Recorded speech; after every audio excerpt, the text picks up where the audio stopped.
इस दुनिया के अंदर माँ और बेटे के रिश्ते को ही सबसे ज्यादा पवित्र रिश्ता माना गया है। लेकिन क्या हो जब इसी रिश्ते पर एक ऐसा दाग लग जाए जिसके बाद इस रिश्ते की पवित्रता किसी गंदे दलदल में तब्दील हो जाए। जी हाँ दोस्तों, एक ऐसी ही कहानी है माँ और बेटे की, जो दोनों समाज की 1% भी परवाह न किए बिना एक ऐसे रिश्ते में आ जाते हैं जो कि सिर्फ एक गर्लफ्रेंड, बॉयफ्रेंड और हस्बैंड और वाइफ के बीच हो सकता है। जी हाँ दोस्तों, जब आप भी ये पूरी कहानी सुनोगे तब आपकी आंखों में भी आंसू आने वाले हैं कि क्यों उस माँ ने एक बार भी ये नहीं सोचा कि क्यों वो अपने ही लड़के के साथ ये सब काम करने जा रही है। और आगे जाकर तो एक ऐसी चीज हो जाती है जिसके बाद इन दोनों को इसी रिश्ते के कारण जेल भी जाना पड़ता है। तो चलिए चलते हैं वीडियो की तरफ। मेरा नाम है मोहित हुड्डा और आप देख रहे हैं ट्रू साइट। ये कहानी मैक्सिको से शुरू होती है,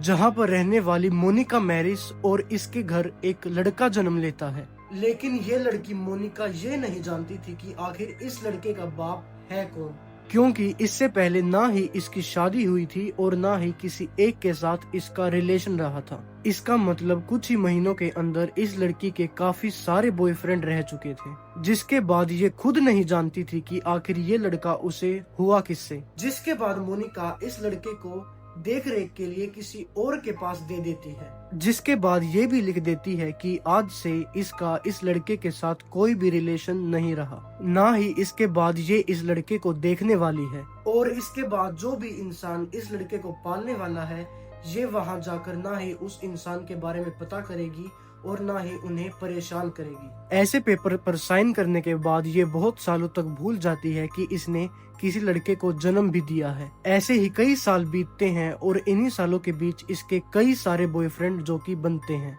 जिसके बीच इसकी किसी के साथ भी शादी नहीं होती और बिना शादी के अब इसकी उम्र लगभग 37 साल हो चुकी थी और उस लड़के को जन्म दिए हुए लगभग 20 साल भी हो चुके थे। जाहिर सी बात थी कि इस टाइम पर अब ये लड़का बड़ा हो चुका होगा। पर दूसरी साइड मोनिका की हालत जो थी वो ठीक नहीं थी। वैसे तो जिस जगह पर ये काम कर रही थी वहाँ से इसे बहुत बढ़िया इनकम भी हो रही थी, जिसके साथ इसका घर बहुत बढ़िया चल रहा था। इस टाइम तक उसने अपनी जिंदगी के सारे वो काम कर लिए थे जो कि वो करना चाहती थी। लेकिन 20 साल बीत जाने के बाद मोनिका सोचती है कि इतने लड़कों के साथ उसका रिलेशन रहा, लेकिन आज वो फिर भी अकेली है, वो भी तब जब उसने एक लड़के को जन्म भी दिया है। जब 20 साल गुजर जाने के बाद भी मोनिका अपने आप को अकेला पा रही थी, तब उसे अकेलापन अंदर ही अंदर खाए जा रहा था, जिसके बाद उसे याद आ जाती है अपने ही उस लड़के की जिसको कि उसने जन्म दिया था। लेकिन जैसा कि मैंने आपको इस वीडियो की शुरुआत में ही बताया था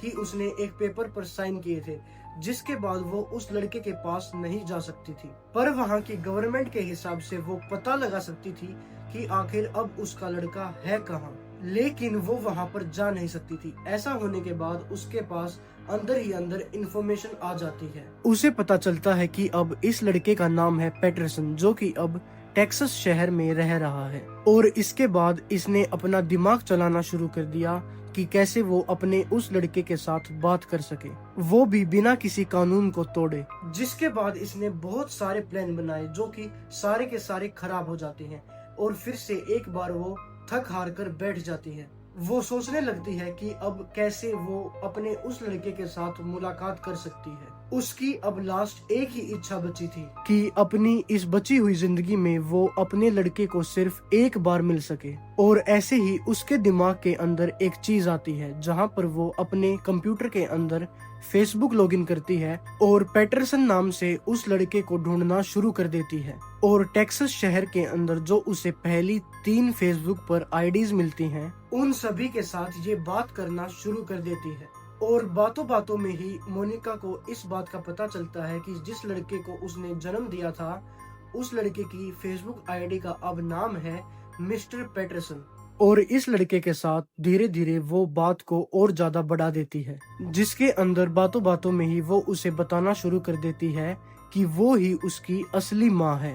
अब दूसरी साइड थोड़ी बातें पैटरसन के बारे में भी जान लेते हैं। इस टाइम पर पैटरसन की उम्र करीबन 20 साल हो चुकी थी और उसकी परवरिश उसके एक लौते बाप ने ही, जो कि बहुत ही ज्यादा अमीर था, उसी के द्वारा की गई थी। जो कि उसे बहुत ज्यादा प्यार तो करता, लेकिन अपने बिजनेस की वजह से वो उसे ज्यादा प्यार नहीं दे पाया। जिसके बाद ये लड़का भी सोचता था कि अगर आज उसके पास उसकी माँ होती तो उसकी परवरिश और बढ़िया तरीके से होती। और बड़ा होने के बाद जब पैटरसन को ये बात पता चली कि उसकी माँ ने उसे खुद आगे किसी और को दे दिया था, तो अपनी माँ के लिए उसके अंदर अभी तक बहुत सारा गुस्सा भी बैठ चुका था। कॉलेज के स्टडीज के दौरान भी उसके बहुत सारे दोस्त तो ऐसे थे जो कि उसे इस बात के लिए छेड़ते थे, और 2-3 बार तो पैटरसन के खुद के साथ भी कई बार ऐसे केस हो चुके हैं जब वो आगे से उनके साथ झगड़ना शुरू कर देता था। इसी चीज से आप सभी अंदाजा लगा सकते हैं कि पैटरसन के मन में अपनी माँ को लेकर बहुत सारी गलत चीजें बैठ चुकी थी, जिसके बाद वो कभी भी नहीं चाहता था कि वो औरत उसे आगे उसकी जिंदगी में कभी भी दिखाई दे। ऐसा पता चलते ही एक बार तो पैटरसन अपनी माँ मोनिका के साथ झगड़ा शुरू कर देता है, पर आखिरकार मोनिका ही उसका असली खून थी और वो बातों बातों में पैटरसन को अपनी बातों में मना लेती है, और धीरे धीरे कई हफ्तों तक इनके बीच बात होनी शुरू होती है। दूसरी साइड अपने गुस्से को छोड़कर पैटरसन भी एक्साइटेड था कि अपनी 20 साल की जिंदगी में वो पहली बार अपनी माँ को देखने वाला था। जब टाइम आता है नवंबर 2016, जिस समय ये दोनों लोग पहली बार मिलने के लिए तैयार थे। कई घंटे ट्रेवल करने के बाद मोनिका टेक्सास शहर पहुंच जाती है और एक पार्क के अंदर अपने बेटे से मिलती है, जहां पर इन्होंने इस मीटिंग को सेट किया था। अभी पार्क के अंदर एक चेयर के ऊपर मोनिका बैठी हुई थी। जैसे ही उसने पीछे मुड़कर देखा तो उसे अपना बेटा पैटरसन दिखाई देता है, जो कि चलकर आ रहा था और उसकी आंखों के अंदर बहुत सारी नमी थी। ये दोनों पहली बार मिलते हैं और जोरों से हग करते हैं और गले लगकर दोनों जोर जोर से रोना भी शुरू कर देते हैं, क्योंकि ये माँ और बेटे का रिश्ता पिछले 20 सालों से अलग था। ऐसा होने के बाद ये दोनों लोग डिनर के लिए भी जाते हैं। इसी दौरान पैटरसन अपनी जिंदगी के बारे में सारी चीजें अपनी माँ को शेयर करना शुरू कर देता है कि कैसे वो स्टडीज के अंदर भी बहुत ज्यादा बढ़िया है और अब तक उसने अपनी जिंदगी में और क्या क्या चीजें कर ली हैं। और ऐसे ही मोनिका भी अपनी बीत रही जिंदगी के बारे में सारी चीजें अपने बेटे पैटरसन को बता देती है। पर यहीं पर मैं आपको एक और चीज बता दूं कि गवर्नमेंट के रूल्स के हिसाब से ये दोनों लोग मिल नहीं सकते थे। इसके बाद ये मुलाकात खत्म होती है, वापस अपने शहर न्यू मैक्सिको पहुंच जाती है, जहां आने के बाद थोड़े दिन और बीतते हैं और बेटा पीटरसन अपनी माँ मोनिका के घर पहली बार पहुंच जाता है। मोनिका जिंदगी में पहली बार अपने खुद के बेटे के लिए खुद अपने हाथों से खाना तैयार करती है। खाना खाने के बाद ये दोनों लोग मूवी देखना शुरू कर देते हैं। ऐसे ही इनका बहुत बढ़िया दिन बीतता है और अगला दिन आ जाता है। इस रात ये दोनों लोग डिफरेंट बेडरूम्स के अंदर सोए थे। अगली सुबह दोपहर हो चुकी थी। ये दोनों लोग सोफे के ऊपर बैठे थे। तभी अचानक इन दोनों की एक दूसरे के साथ आंख मिलती है और आंख मिलते ही ये दोनों लोग एक दूसरे को किस करना शुरू कर देते हैं। पहली बार तो दोनों को ये चीज बहुत अजीब सी लगी, लेकिन फिर भी ये दोनों लोग नहीं रुकते और इस चीज को एक और स्टेप आगे ले जाया जाता है, जिसका मतलब आप सभी लोग जान ही चुके होंगे। धीरे धीरे ये रिश्ता इतना ज्यादा मजबूत होता जा रहा था कि पीटरसन अपने घर भी नहीं जाता और कंटिन्यूसली इस माँ और बेटे के बीच ये सारी चीजें होती जा रही थी। अब तक लगभग पूरे 2 महीने हो चुके थे। ये वापस अपने बाप के पास नहीं गया था। इसी घर में रहकर अपनी माँ के साथ ये सारी चीजें कर रहा था। इंटरव्यू के अंदर इन दोनों के द्वारा ये सारी चीजें बोलेगी। पीटरसन बताता है कि सबसे पहले इस चीज के लिए उसने अपनी माँ से अप्रोच की। First approach was actually me. What happened was we were hanging out and just talking, just laughing, and I looked at her and she looked at me and I kissed her. लेकिन दूसरी side उसकी माँ बोलती है कि ये सारी चीजें करने के लिए उसने ही अपने बेटे को बोला था। I'm your mom and you're my son and I am falling in love with him. He said, "Are you really?" I said, "Yes, I am." He said, "You know what?" इस चीज से आप लोग अंदाजा लगा सकते हैं कि इन दोनों के बीच जो प्यार था वो कितना ज्यादा गहरा हो चुका था।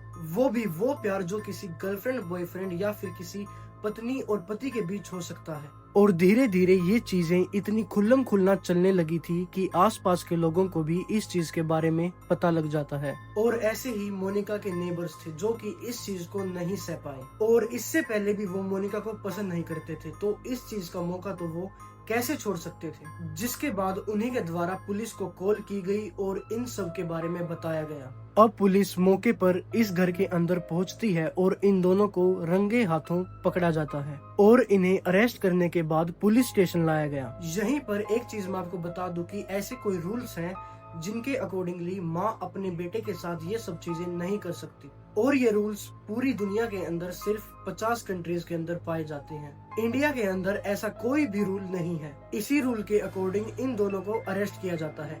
कोर्ट में ले जाने के बाद कोर्ट में जज के द्वारा ये डिसीजन आया कि ये दोनों माँ और बेटा आने वाले 1.5 साल के अंदर नहीं मिल सकते, इन्हें दूर दूर रहना पड़ेगा और ऊपर से इन दोनों के ऊपर जुर्माना भी लगता है, जिसके अंदर इन्हें कुछ महीनों के लिए जेल भी जाना पड़ा। अब दोस्तों, आप लोग क्या सोचते हैं कि जो कुछ इन दोनों माँ बेटों के बीच हुआ, ये रिश्ता क्या इस रिश्ते को भंग करता है या नहीं, या फिर इसके ऊपर आपके जो भी पॉइंट ऑफ व्यूज हैं हमें कमेंट करके जरूर बताना। और अगर ये स्टोरी बढ़िया लगी तो एक बार चैनल को सब्सक्राइब जरूर करना और हमारी ये क्राइम प्लेलिस्ट जाकर जरूर देखना, जिसमें ऐसे ही कई सारे सच्चे किस्से हैं और आगे भी इसी तरह आते रहेंगे। So I will see you guys very very soon.